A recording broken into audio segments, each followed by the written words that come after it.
একেবারে কম ঝামেলায় প্রথম পাতের মেনু বর্ষার তিল করলা। সত্যি বলতে বর্ষার করলা যেমন লম্বা লম্বা হয় তেমনই ফ্রেশ হয়। তাকে রিং করে কেটে কিভাবে তিল করলা বানালাম চলো দেখে নিই। করলা ধুয়ে রিং করে কেটে নিলাম প্রথমে, তারপরে তিল ভিজিয়ে রেখে মিক্সিতে বেটে নিলাম।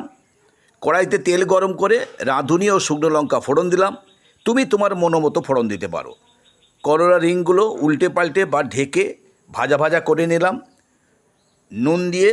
তারপরে যথারীতি তিল বাটা ও হলুদ দিলাম, নেড়ে চেড়ে আবার ঢেকে দিলাম। আঁচ কমিয়ে রান্না করলাম, শুকিয়ে গায়ে গায়ে হতেই নামিয়ে নিলাম। তুমি অবশ্যই ট্রাই করবে, বাড়ির সবাই কিন্তু তোমার প্রশংসা করবে এবং বারবার খেতে চাইবে। নুন হলুদ ছাড়া আর কিছুই মশলার প্রয়োজন নেই। স্বাদ ও গন্ধ বাড়াতে কসুরি মেথি গুঁড়ো তুমি সামান্য দিতে পারো। যারা এই ধরনের পদ পছন্দ করো, হেলদি অ্যান্ড টেস্টি, তারা অবশ্যই চ্যানেলটা সাবস্ক্রাইব করবে, আমাদের সঙ্গে থাকবে।